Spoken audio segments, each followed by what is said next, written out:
जो भी element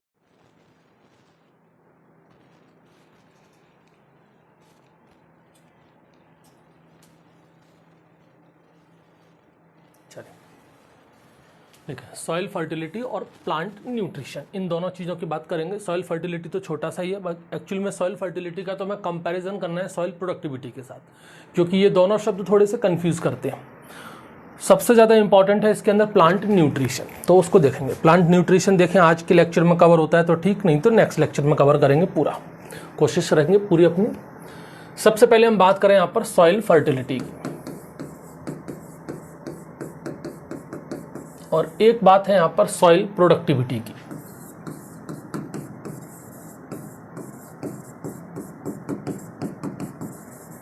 soil fertility और सॉइल प्रोडक्टिविटी, देखो दोनों में क्या फर्क है और दोनों ये बातें क्या है। कोई भी सॉइल है, उस सॉइल की कैपेसिटी क्या है, उस सॉइल की एबिलिटी क्या है न्यूट्रिएंट प्रोवाइड कराने की।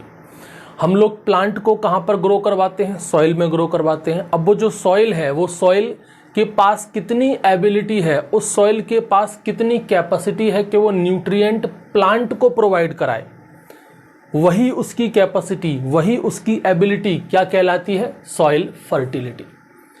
कहें कि भाई ये वाली जो मिट्टी है ये न्यूट्रिएंट बहुत अच्छे तरीके से प्रोवाइड कराती है, मतलब क्या हुआ? उसकी सॉइल फर्टिलिटी बहुत अच्छी है।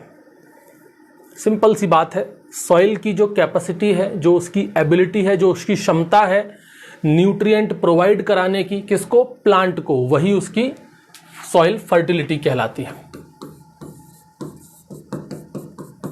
Ability to provide nutrient, ability to provide essential nutrient, ये लिखें तो ज़्यादा अच्छा है, essential nutrient to the plant for its growth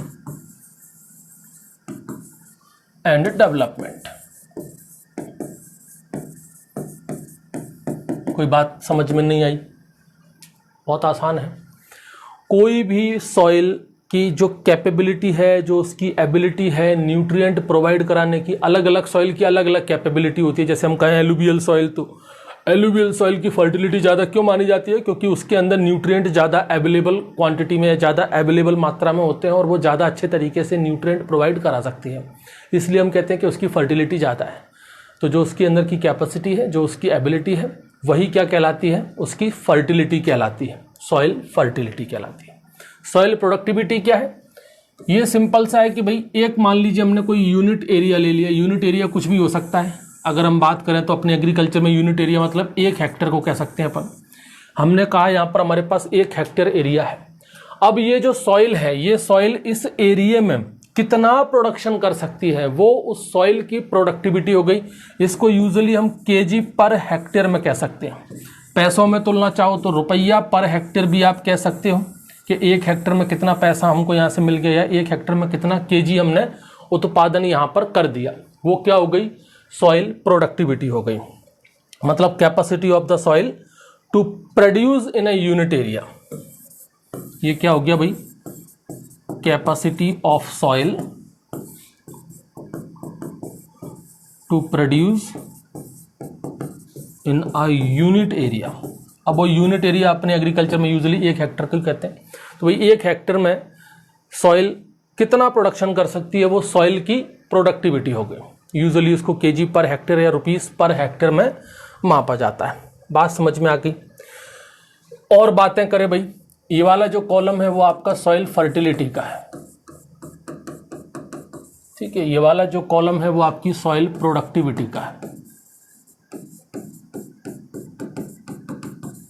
font थोड़े से छोटे कर लेते हैं।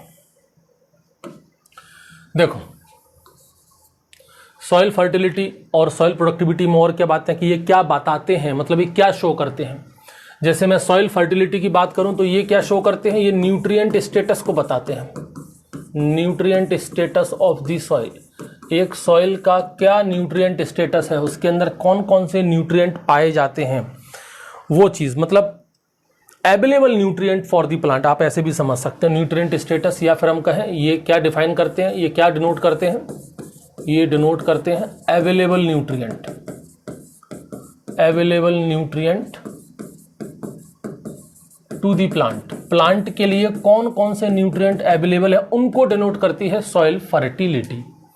वहीं अगर हम बात करें सॉइल प्रोडक्टिविटी को, तो ये इंडिकेट करती है क्रॉप की यील्ड को। ये किसको इंडिकेट करती है या ये किसे डिनोट करती है? क्रॉप की यील्ड को, कि भाई फसल का कितना उत्पादन होगा उस मिट्टी के अंदर। सॉइल फर्टिलिटी की अगर हम बात करें तो ये बेसिकली अगर इसको चेक करना हो तो हम कहाँ चेक करेंगे? लेबोरेटरी में सैंपल ले जाइए, लेबोरेटरी में चेक कीजिए।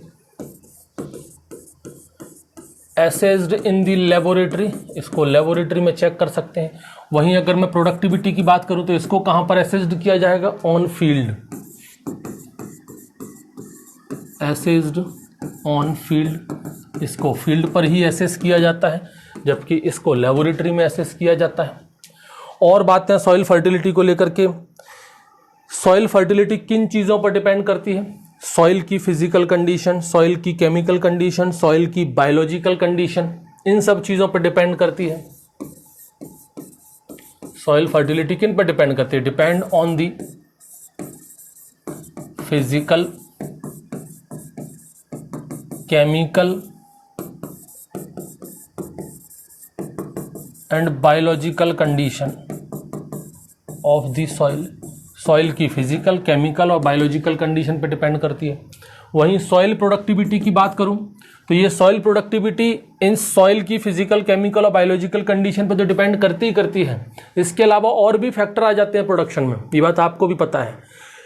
कोई सॉइल फर्टाइल है तो ये ज़रूरी नहीं कि वो प्रोडक्टिव भी होगी, ध्यान रखना इस बात को।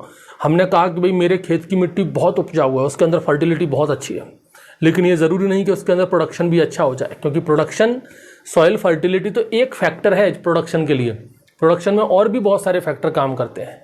मान लीजिए आपके खेत में फर्टिलिटी बहुत अच्छी है लेकिन मौसम अच्छा नहीं है, फिर क्या करोगे? वेदर अच्छा नहीं है, क्लाइमेट अच्छा नहीं है, तो प्रोडक्शन नहीं होगा वहाँ पर। आपने प्रॉपर तरीके से मैनेजमेंट नहीं किया, प्रॉपर तरीके से एग्रोनॉमिक प्रैक्टिसेस नहीं की, तो प्रोडक्शन नहीं होगा। तो केवल सॉइल फर्टिलिटी होने से प्रोडक्शन अच्छा हो जाएगा ये ज़रूरी नहीं है। इसलिए ये पॉइंट लिखा जाता है कि भाई जितनी भी फर्टाइल सॉइल है वो प्रोडक्टिव नहीं होती। All fertile soil are not productive. ये ज़रूरी नहीं है कि वो फर्टाइल है तो वो प्रोडक्टिव ही होगी, क्योंकि जो प्रोडक्टिविटी होती है वो कई सारे फैक्टर पे डिपेंड करती है।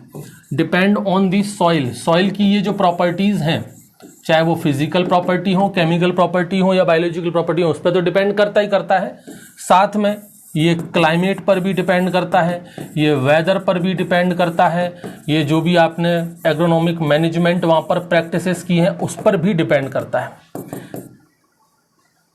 यानी कि जो फर्टाइल सॉइल है वो सभी की सभी प्रोडक्टिव हो ऐसा ज़रूरी नहीं है। फर्टाइल है, अच्छी बात है, लेकिन प्रोडक्शन उसके ऊपर हो जाएगा, ये और बातों पर भी डिपेंड करता है। सॉइल फर्टिलिटी तो सिर्फ एक फैक्टर है प्रोडक्शन के लिए, कि भाई फर्टिलिटी है तो प्रोडक्शन का एक फैक्टर है। उसके अलावा, फर्टिलिटी के अलावा उसमें अच्छा मौसम भी होना चाहिए, अच्छा मैनेजमेंट भी होना चाहिए, ये सारी अच्छी प्रैक्टिसेस भी होनी चाहिए, तब अच्छा प्रोडक्शन होगा।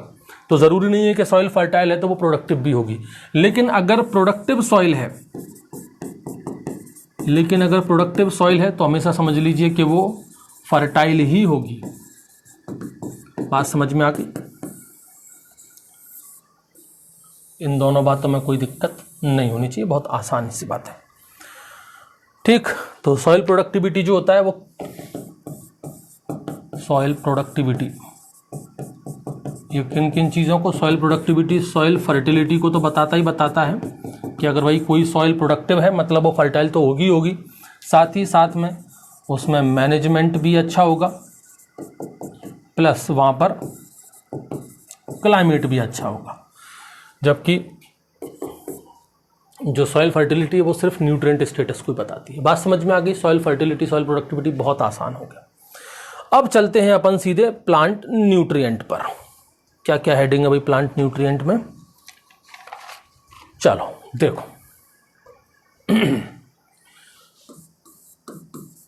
Plant nutrient. देखो भाई, प्लांट न्यूट्रिएंट की बात की जाए, अगर मैं कहूँ कोई भी लिविंग ऑर्गेनिज्म ले लो, कोई सा भी, उसकी जो बेसिक नीड है ना वो सेम ही है, सबकी सेम है। The basic need of all living organism. ध्यान रखना, मैं यहां पर सिर्फ प्लांट की बात नहीं कर रहा, मैं यहां पर एनिमल की भी बात कर रहा हूं। जितने भी लिविंग ऑर्गेनिज्म हैं उनकी बेसिक नीड सेम है। सेम मतलब उन सभी को मैक्रोमोलिक्यूल्स चाहिए। दे रिक्वायर मैक्रोमोलिक्यूल्स, सबको मैक्रोमोलिक्यूल्स चाहिए। आप कहोगे सर मैक्रोमोलिक्यूल्स क्या होते हैं? मैक्रोमोलिक्यूल्स मतलब जैसे कार्बोहाइड्रेट हो गया, जैसे फैट हो गया, जैसे प्रोटीन हो गया, जैसे वाटर हो गया, जैसे मिनरल्स हो गए, ये सब क्या है? मैक्रोमोलिक्यूल्स है। ये सभी को चाहिए। जितने भी आपके लिविंग ऑर्गेनिज्म हैं, चाहे प्लांट में हो चाहे एनिमल में हो, हर किसी की जो नीड है, बेसिक नीड है, वो एक जैसी है। यानी कि सबको मैक्रोमोलिक्यूल चाहिए। Carbohydrate, fat, protein, water, mineral सबको चाहिए। हम यहां पर बात कर रहे हैं किसकी? मिनरल्स की। किसकी बात कर रहे हैं? मिनरल्स की। प्लांट न्यूट्रिएंट मतलब आप इसको मिनरल्स भी कह सकते हैं। Mineral nutrition of the plant, mineral nutrition of the plant, या फिर प्लांट न्यूट्रिशन, जो भी आप कहना चाहो। Mineral nutrition of the plant या फिर प्लांट न्यूट्रिशन। अच्छा, न्यूट्रिएंट या मिनरल ये प्लांट के लिए बहुत जरूरी है। इस बात को सबसे पहली बार किसने पुष्टि की, या किसने अपने एक्सपेरिमेंट से इस चीज को सही घोषित किया, सही बताया कि हाँ, हम लोग पहले क्या समझते थे? अगर मैं 1860 से पहले की बात करूं, 1860, उस समय एक वैज्ञानिक थे जूलियस वन सैक। ये वैज्ञानिक थे। इन्होंने एक एक्सपेरिमेंट किया था हाइड्रोपोनिक्स का। ये सबसे पहला एक्सपेरिमेंट था हाइड्रोपोनिक्स के ऊपर, फर्स्ट एक्सपेरिमेंट। और आप सभी जानते हो हाइड्रोपोनिक्स में क्या होता है? सॉइललेस, मिट्टी नहीं होती यहां पर। पहले हमको क्या लगता था भाई कि प्लांट जो होता है वो मिट्टी के लिए, मतलब मिट्टी के बिना खेती नहीं हो सकती, मिट्टी के बिना कोई भी प्लांट ग्रो नहीं कर सकता। लेकिन जूलियस बॉर्नसैक ने एक प्लांट को ग्रो कराया मैच्योरिटी तक। एक प्लांट ग्रो कर गया मैच्योरिटी तक विदाउट सॉइल, बिना सॉइल के वो ग्रो करता है इन अ डिफाइंड सॉल्यूशन। एक डिफाइंड सॉल्यूशन में, एक ऐसा सॉल्यूशन उन्होंने बनाया जिस सॉल्यूशन के अंदर उन्होंने मिनरल्स, वे सभी मिनरल्स जो मिट्टी के अंदर पाए जाते हैं, वो सभी मिनरल्स उस सॉल्यूशन में डाल दिए और उस प्लांट को मैच्योरिटी तक ग्रो करवा दिया बिना मिट्टी के। मतलब वहां से इन्होंने एक चीज कंफर्म की, ये जो हाइड्रोपोनिक्स टेक्निक थी, इसी को हाइड्रोपोनिक्स टेक्निक कहा जाता है। वहां से उन्होंने एक चीज कंफर्म की कि मिट्टी जरूरी नहीं है, मिट्टी के अंदर प्रेजेंट जो मिनरल्स हैं वो बहुत जरूरी है। मिट्टी जरूरी नहीं है, मिट्टी के अंदर पाए जाने वाले जो मिनरल्स हैं वो बहुत जरूरी है प्लांट के लिए। यानी कि मिनरल्स एसेंशियल होते हैं प्लांट की ग्रोथ और डेवलपमेंट के लिए। ये सबसे पहली बार अपने एक्सपेरिमेंट हाइड्रोपोनिक्स में जूलियस बॉर्नसैक ने 1860 में बताया था। ठीक है, यहां पर ध्यान रखना, वो एसेंशियलिटी ऑफ न्यूट्रिशन मतलब वो मत समझ लेना, ये वो चीज नहीं है। यहां पर तो सबसे पहले आइडिया की बात करें कि भाई मिनरल्स को क्यों स्टडी किया जाए, क्या मिनरल्स जरूरी होते हैं। पहले तो लोगों को लगता था कि भाई सॉइल में ग्रो कराओगे, सॉइल ही सब कुछ है। लेकिन बाद में हाइड्रोपोनिक्स एक्सपेरिमेंट किया, उससे पता चला कि मिट्टी जरूरी नहीं है, मिट्टी का कोई मतलब नहीं है। मिट्टी सिर्फ एक सपोर्टिव रोल प्ले करती है, उसकी रूट को पकड़ के रखती है, प्लांट्स को एक सपोर्ट देती है, दैट्स इट, उसका काम और बस इतना ही है मिट्टी का। बाकी का जो मेन काम है वो किसका है? उस मिट्टी के अंदर पाए जाने वाले मिनरल्स और न्यूट्रिशंस का। तो वो मिनरल न्यूट्रिशन उन्होंने सॉल्यूशन में डाल दिए, उस सॉल्यूशन के अंदर प्लांट को ग्रो करा दिया बिना मिट्टी के, उसे हाइड्रोपोनिक्स कहा। तो इस हाइड्रोपोनिक्स से जूलियस बॉर्नसैक ने सबसे पहली बार ये बताया कि भाई minerals are essential not the soil. Minerals जरूरी होते हैं, मिट्टी जरूरी नहीं होती।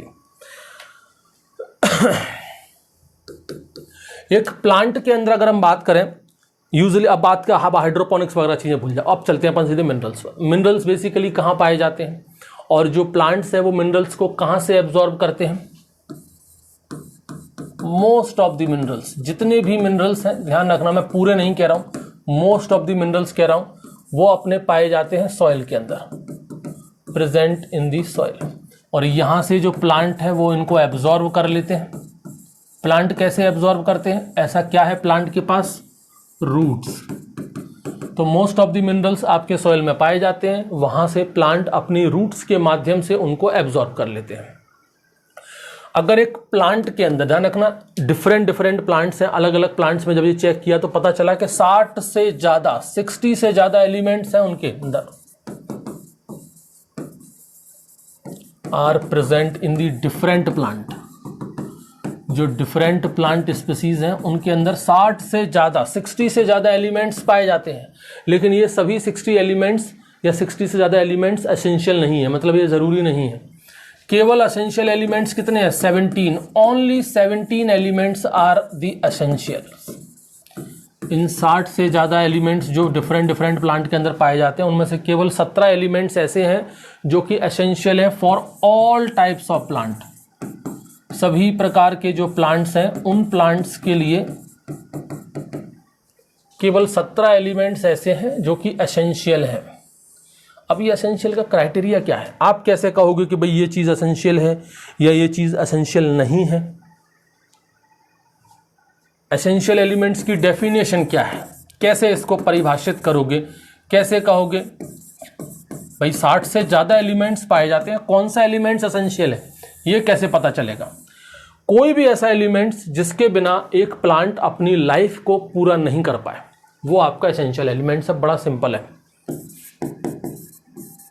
विदाउट इट्स प्रेजेंस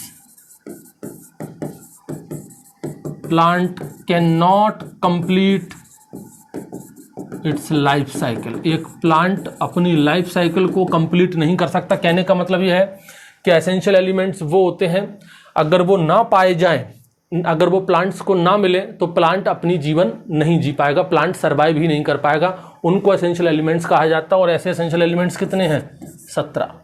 तो 17 एलिमेंट्स ऐसे हैं एसेंशियल हैं जो दुनिया के हर एक प्लांट को चाहिए ही चाहिए।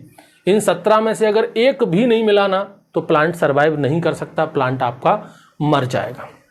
तो वो कौन कौन से ऐसे क्राइटेरिया हैं जो उन एलिमेंट्स को उस एसेंशियल के कह सकते हैं उस पैरामीटर में ला करके रख देते हैं? भाई 60 लोग हैं, यहाँ पर 60 एलिमेंट्स हैं, ठीक है, 60 एलिमेंट्स हैं।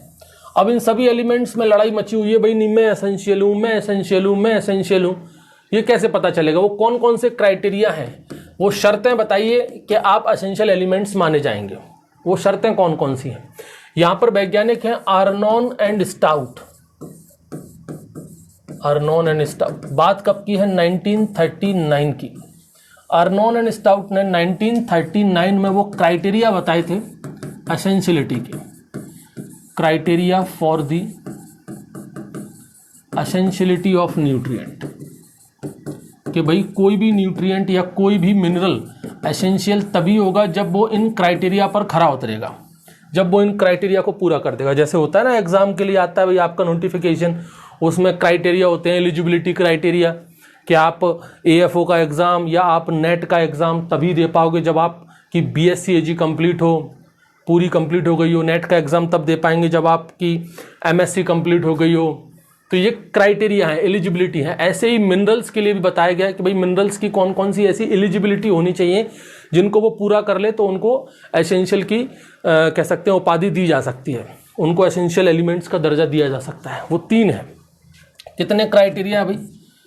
3 क्राइटेरिया बताए हैं। अगर ये 3 क्राइटेरिया कोई भी एलिमेंट फॉलो करता है तो वो एसेंशियल की कैटेगरी में आ जाएगा। आर्नोन एंड स्टाउट ने 1939 में जब बताए थे तो उन्होंने टोटल 16 एसेंशियल एलिमेंट्स बताए थे। कितने? 16। आप कहोगे सर अभी तो आपने 17 कहा। सुन लो, क्वेश्चन बहुत आता है यहाँ से, इंपॉर्टेंट है। आर्नोन एंड स्टाउट ने तो कितने बताए थे? 16 एसेंशियल एलिमेंट ही बताए थे। एक वैज्ञानिक है ब्राउन, इनके साथ और भी काफी लोग थे, ब्राउन एटॉल जिनको अपन कह देते हैं। एटॉल का मतलब होता है इनके साथी। ये बात आपको पता ही होगी। एटॉल शब्द कई बार आपने देखा होगा वैज्ञानिक के नाम के आगे एटॉल लिखा रहता है। कुछ सोचते हैं कि भाई इनका सरनेम होगा, ये सरनेम नहीं होता। एटॉल मतलब उनके साथी होते हैं। जैसे कि यहाँ पर बात करें एटॉल में, एक वैज्ञानिक थे वेल्च, एक वैज्ञानिक थे कोरी, ये 2 वैज्ञानिक और थे, लेकिन इनको कोई नहीं जानता। जो पहले रहता है, आपने भी कई बार रिसर्च पेपर वगैरह देखे होंगे तो उसमें भी कई लोगों के नाम रहते हैं उस रिसर्च पेपर में, लेकिन जब उसको रेफरेंस में लिखा जाता है ना तो सबसे पहले वाले का नाम लिखा जाता है और बाकी के पीछे लिख देते हैं एटॉल, मतलब और भी लोग थे उसमें। तो नाम ऐसे चलता है, ब्राउन एटॉल। एटॉल का मतलब होता है और भी बहुत सारे लोग थे। इन्होंने 1987 में एक और नया एलिमेंट जिसका नाम है निकिल, जिसको हम लोग Ni से डिनोट करते हैं, और कहा कि भाई ये जो निकिल है ये भी इन 3 क्राइटेरिया को फॉलो करता है, मतलब ये निकिल भी एक एसेंशियल एलिमेंट है। निकिल भी क्या है, एक एसेंशियल एलिमेंट्स है। यानी कि 1987 के बाद से टोटल एलिमेंट कितने हो गए, 17 हो गए। और क्वेश्चन पूछा जाता है कि भाई 17वां एसेंशियल एलिमेंट कौन सा है। 16 तक तो यही हो गए, अर्नोन एंड स्टाउट ही बता के गए। 17वां जो ऐड हुआ वो कौन सा है, निकिल है। ये पूछ लिया था कि भाई 17th एसेंशियल एलिमेंट्स, 17वां एसेंशियल एलिमेंट कौन सा है, तो वो है निकिल। IMP लगा दीजिए इसके ऊपर। और टोटल एसेंशियल एलिमेंट्स कितने हैं, टोटल एसेंशियल एलिमेंट्स हैं आपके 17, 16 ये है और एक 1987 में निकिल ने बता दिया तो 17 हो गए। तब से 17 चले आ रहे हैं। लेकिन अर्नोन एंड स्टाउट ने कितने दिए थे, 16 दिए थे। बात समझ में आ गई। ऐसे घुमा फिरा के क्वेश्चन पूछे जा सकते हैं, बहुत बेसिक सी बातें, लेकिन क्वेश्चन वहाँ गलत हो जाते हैं। तो ऑप्शंस के अकॉर्डिंग आप लोग देखना प्रॉपर तरीके से। कई बार ऐसा होता है कि 17 ऑप्शन में होता ही नहीं है, तो फिर हमको 16 ही लगाना पड़ेगा उस कंडीशन में।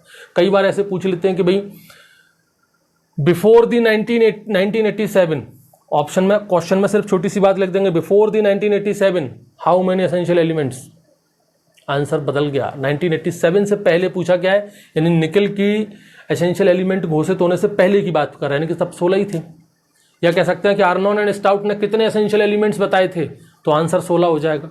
अगर आपसे कोई पूछ ले कि कितने एसेंशियल एलिमेंट होते हैं, ओवरऑल पूछ ले कितने एसेंशियल एलिमेंट होते हैं, तो अब आंसर 17 बताना है। या 17वां एसेंशियल एलिमेंट्स कौन सा है, तो फिर आपको बताना है निकिल। ठीक, तो हम बात करेंगे यहां पर वो 3 क्राइटेरिया कौन से हैं जो इनको एसेंशियल बनाता है।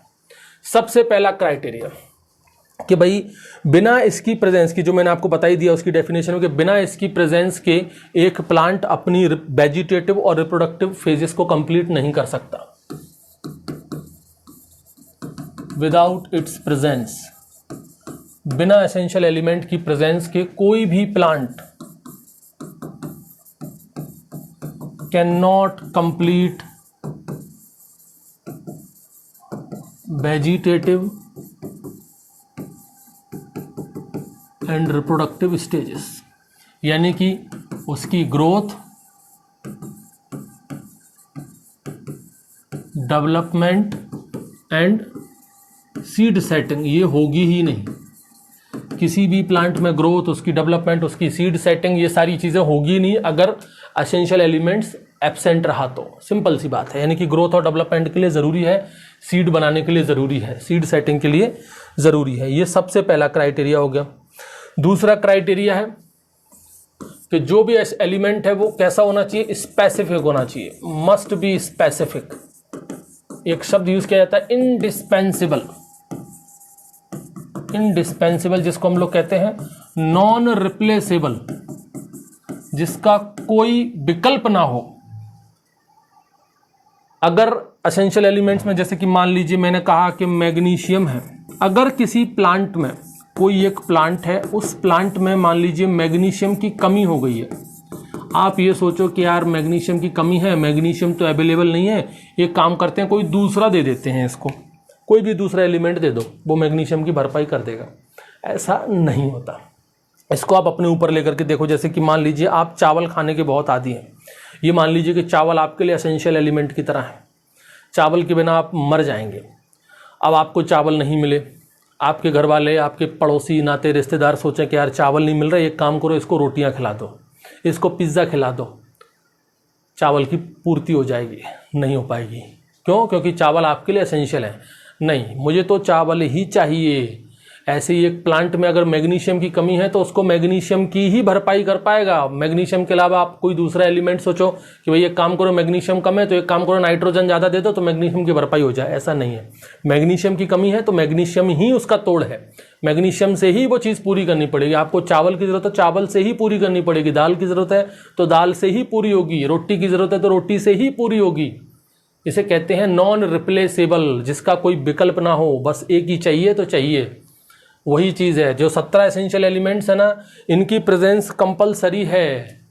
इनका कोई दूसरा विकल्प नहीं है कि चलो इनमें से ये एब्सेंट नहीं है तो इसकी भरपाई किसी दूसरे से करवा देते हैं, ऐसा नहीं हो सकता। वो नॉन रिप्लेसेबल है, इंडिस्पेंसिबल है।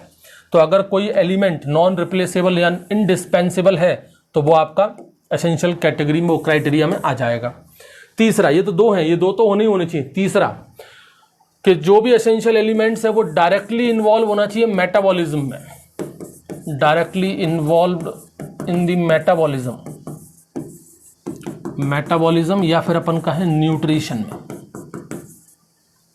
प्लांट के मेटाबॉलिज्म में या उसके न्यूट्रिशन में डायरेक्टली इन्वॉल्व हो, इनडायरेक्टली नहीं, डायरेक्टली इन्वॉल्व हो। ये 3 क्राइटेरिया है, ध्यान रखना। अगर कोई भी एलिमेंट इन 3 क्राइटेरिया को पूरा कर लेता है तो वो एसेंशियल एलिमेंट में आ जाएगा। अब तक ऐसे केवल 17 एलिमेंट्स हैं जो इन क्राइटेरिया को पूरा कर पाते हैं, इसलिए 17 ही एसेंशियल एलिमेंट है।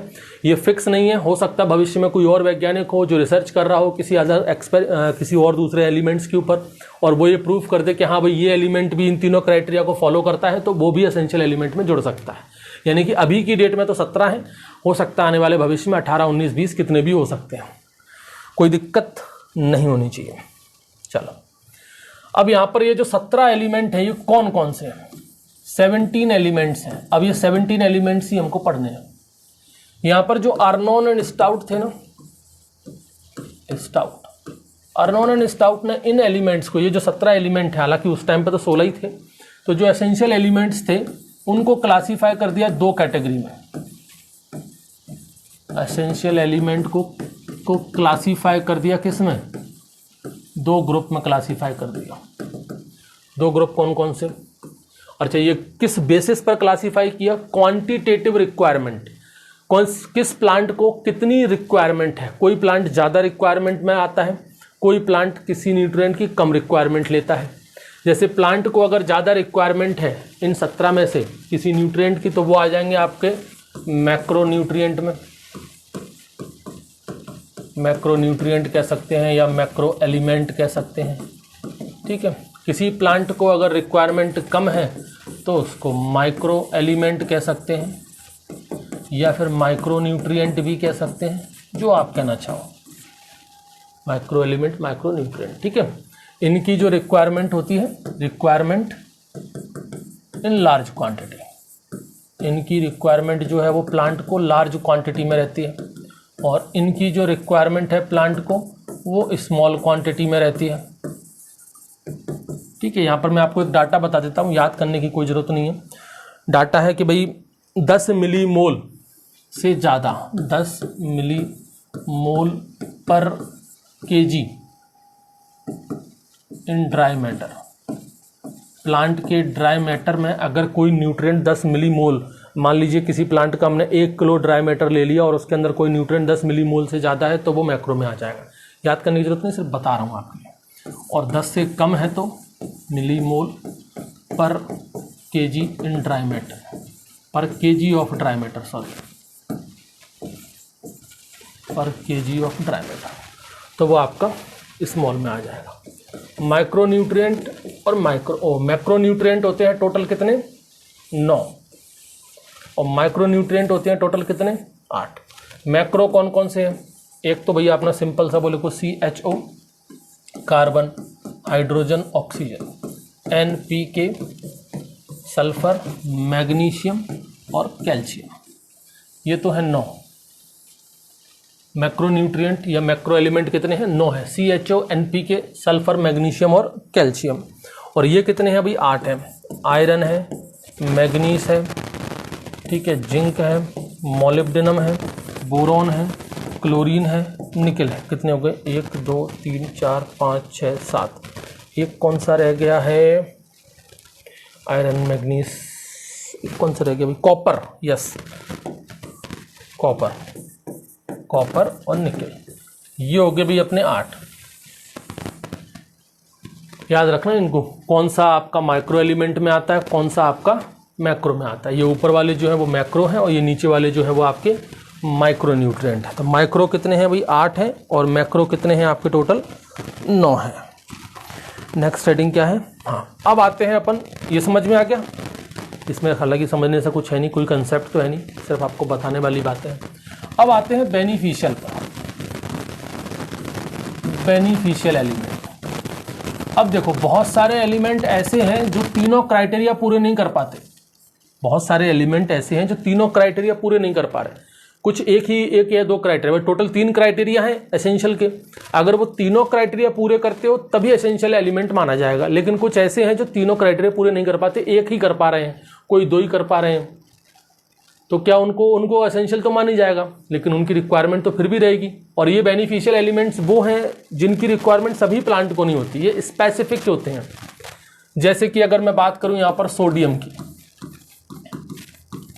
जैसे कि मैं बात करूं यहाँ पर कोबाल्ट की, जैसे कि मैं बात करूं यहाँ पर सिलिकॉन की, जैसे कि मैं बात करूं यहाँ पर सेलेनियम की। जैसे सिलिकॉन है, सिलिकॉन की रिक्वायरमेंट होती है ग्रासेस को, ग्रासेस में स्पेशली अगर हम बात करें चावल को, और किसी एलिमेंट को आपने देखा है सिलिकॉन की रिक्वायरमेंट नहीं देखा, लेकिन चावल को बहुत ज़रूरी है। कोबाल्ट की अगर हम बात करें, इनकी रिक्वायरमेंट होती है आपकी लेग्यूम्स को, बहुत ज़रूरी है, क्योंकि नाइट्रोजन फिक्सेशन नहीं होगा बिना कोबाल्ट के। और एक प्लांट है आपका आर्टिप्लेक्स, इनको रिक्वायरमेंट होती है आपकी सोडियम को। सोडियम की रिक्वायरमेंट हर किसी को नहीं होती, लेकिन आर्टिप्लेक्स को सोडियम की रिक्वायरमेंट होती है। एक है आपका एस्ट्रागैलस, एस्ट्रागैलस, इसमें से एक तो ये इंपॉर्टेंट है आपका और दूसरा ये इंपॉर्टेंट है। तो ये 4 ऐसे एलिमेंट हैं जो कि एसेंशियल नहीं है, बेनिफिशियल की कैटेगरी में इनको रखा गया है। क्यों रखा गया है बेनिफिशियल की कैटेगरी में? क्योंकि ये सभी प्लांट के लिए ज़रूरी नहीं है, कुछ स्पेसिफिक प्लांट में ही माने जाते हैं। जबकि एसेंशियल एलिमेंट्स कौन से होते हैं? एसेंशियल एलिमेंट्स वो होते हैं जिनकी रिक्वायरमेंट हर एक प्लांट को चाहिए। 17 एसेंशियल एलिमेंट्स ऐसे हैं जिनकी रिक्वायरमेंट हर प्लांट में ज़रूरी है, लेकिन ये ऐसे एलिमेंट्स हैं जो स्पेसिफिक है प्लांट्स के लिए, इसलिए जो एसेंशियल नहीं है इनको रखा गया बेनिफिशियल की कैटेगरी में। तो याद रखना टोटल बेनिफिशियल एलिमेंट्स कितने हैं? 4। और कौन कौन से हैं? सोडियम, कोबाल्ट, सिलिकॉन और सेलेनियम। याद रखना इसको। उसके बाद नेक्स्ट चलते हम लोग फंक्शनल एलिमेंट पर। फंक्शनल एलिमेंट ये क्या है भाई? फंक्शनल एलिमेंट ऐसे एलिमेंट्स जो किसी ना किसी फंक्शन में इन्वॉल्व हो, वो फंक्शनल एलिमेंट है। एसेंशियल एलिमेंट्स कितने थे? 17, सभी की सभी कोई ना कोई फंक्शन में काम कर रहे हैं। बेनिफिशियल एलिमेंट्स कितने थे? 4, वो भी कोई ना कोई फंक्शन ही कर रहे हैं।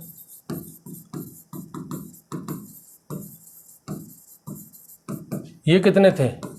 17, ये कितने थे? 4, टोटल कितने हो गए? 21।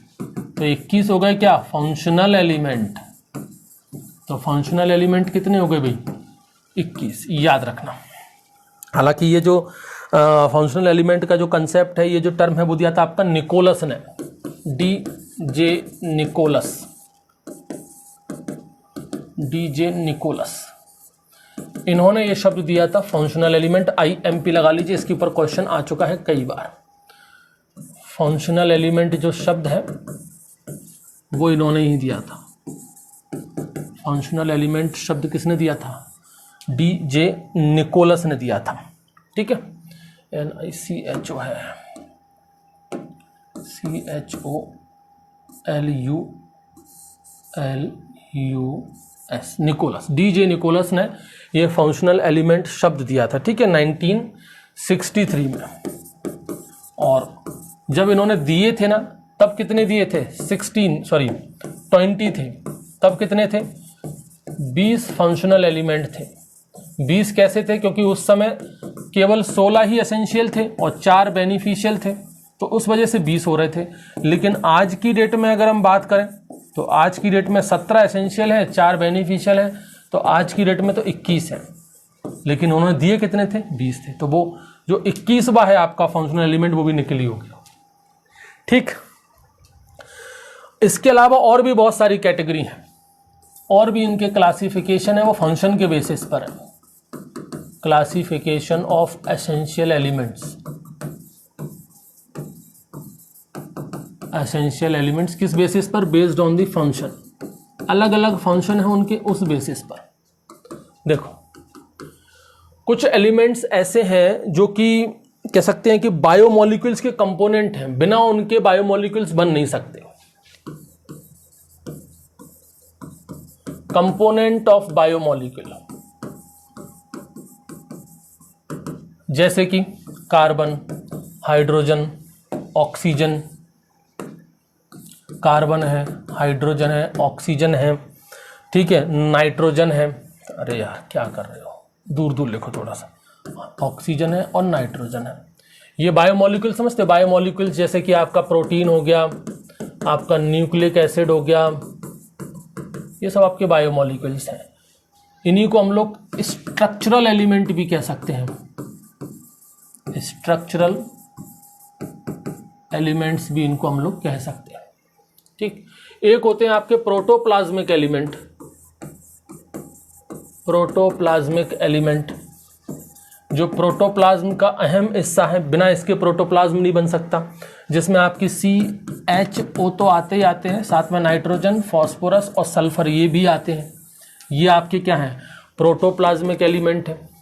बहुत सारे ऐसे एलिमेंट्स होते हैं जो एंजाइम्स को एक्टिवेट करते हैं, यानी कि एंजाइम एक्टिवेटर की तरह काम करते हैं। बहुत सारे हैं ऐसे, जैसे हम बात करें मैग्नीशियम, ये याद रखना चाहिए। एग्जाम्पल में 3 एग्जाम्पल लिखा रहा हूँ इसमें। मैग्नीशियम जो है वो रूबिस्को एंजाइम को एक्टिवेट करता है और पैपकेस एंजाइम को एक्टिवेट करता है, IMP है। इसके अलावा Zn पॉजिटिव मैग्नीशियम है, ये एल्कोहल डिहाइड्रोजनेस को एक्टिवेट करता है, एल्कोहल डिहाइड्रोजनेस एंजाइम को एक्टिवेट करता है। एक आपका मोलिब्डेनम है, मोलिब्डेनम आपका नाइट्रोजनेस एंजाइम को एक्टिवेट करता है। बिना नाइट्रोजनेस मतलब बिना मोलिब्डेनम के नाइट्रोजनेस एंजाइम कुछ भी नहीं कर पाएगा। ठीक, ऐसे ही और भी अलग अलग टाइप के हैं, जैसे कि कुछ ऐसे एलिमेंट हैं जो एनर्जी रिलेटेड केमिकल कंपाउंड के कंपोनेंट हैं, component of energy related compound. जैसे हम बात करें फास्फोरस की, फास्फोरस होता है भाई ATP का पार्ट। मैग्नीशियम, मैग्नीशियम आपका क्लोरोफिल का पार्ट है, क्लोरोफिल भी फोटोसिंथेसिस में एनर्जी बनाता है, लाइट को एब्जॉर्ब करता है, मतलब एनर्जी से रिलेटेड है। बहुत सारे ऐसे हैं जो ऑस्मोटिक पोटेंशियल से रिलेटेड है, ऑस्मोटिक पोटेंशियल से रिलेटेड है। जैसे कि अपना बात करें यहाँ पर अपन पोटेशियम, पोटेशियम जो है ये आपका स्टोमेटा की क्लोजिंग और ओपनिंग करता है, क्लोजिंग एंड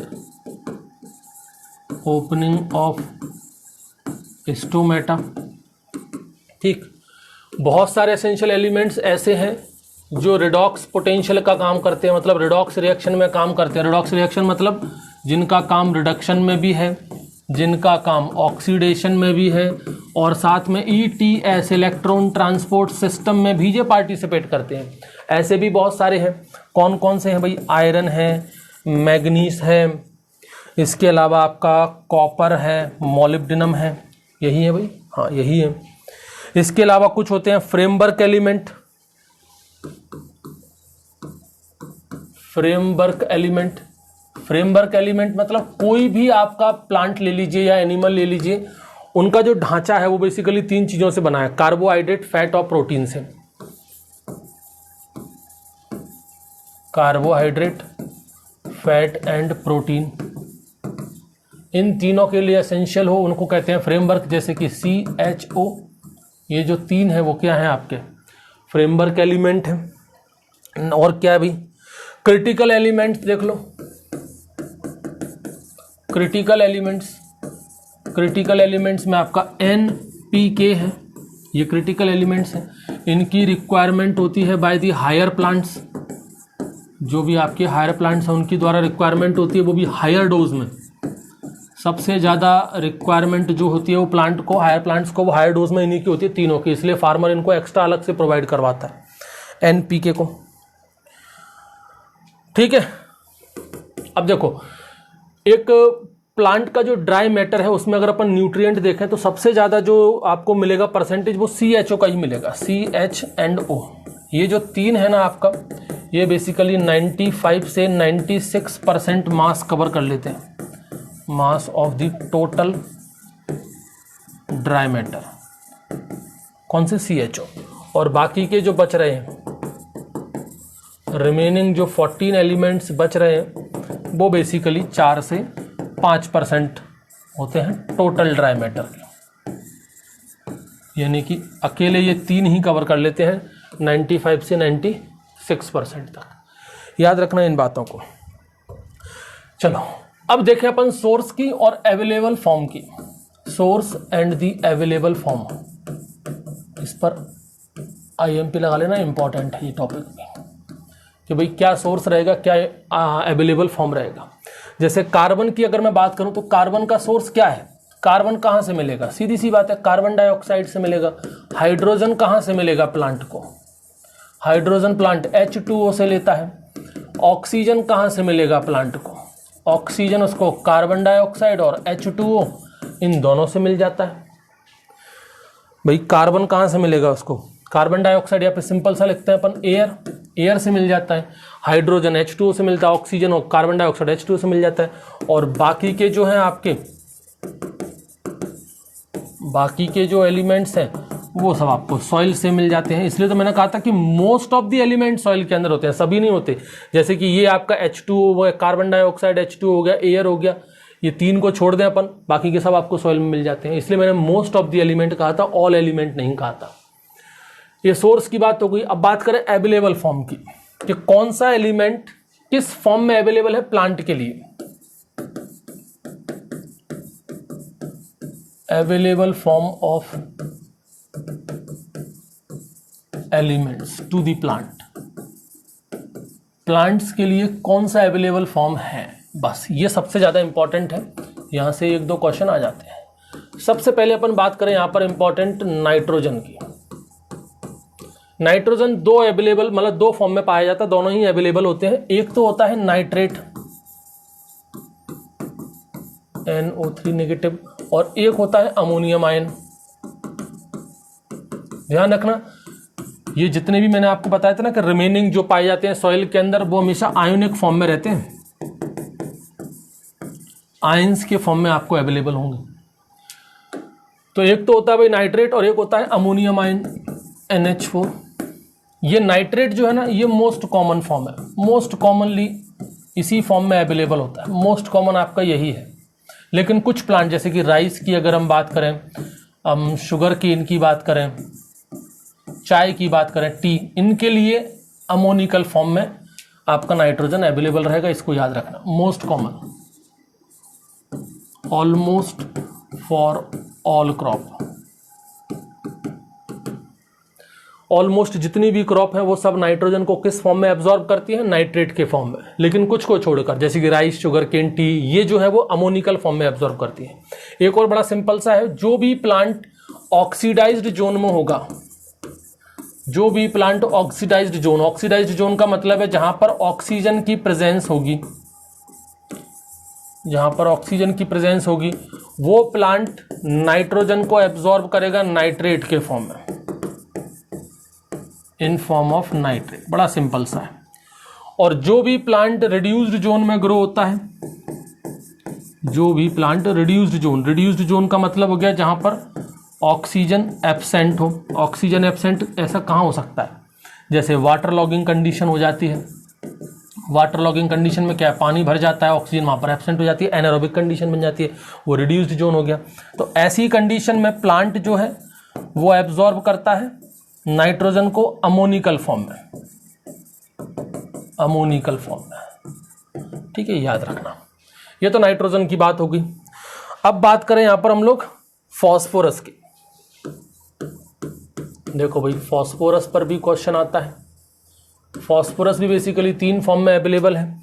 एक तो होता है भाई H2PO4 नेगेटिव, एक्चुअली में ये तो ऑर्थोफॉस्फोरिक एसिड है H2PO4, इसको हम लोग प्राइमरी भी कहते हैं, क्योंकि एक और होता है HPO4 डाई नेगेटिव, ये भी होता है, तो उसको हम लोग सेकेंडरी ऑर्थोफॉस्फोरिक कह देते हैं।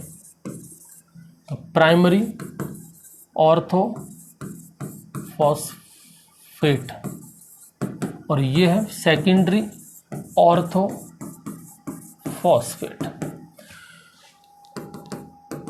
H2PO4 नेगेटिव ये बेसिकली एसिडिक कंडीशन में आपको अवेलेबल है। मोस्ट अवेलेबल फॉर्म बेसिकली यही है, ऊपर वाला प्राइमरी, मोस्ट अवेलेबल फॉर्म।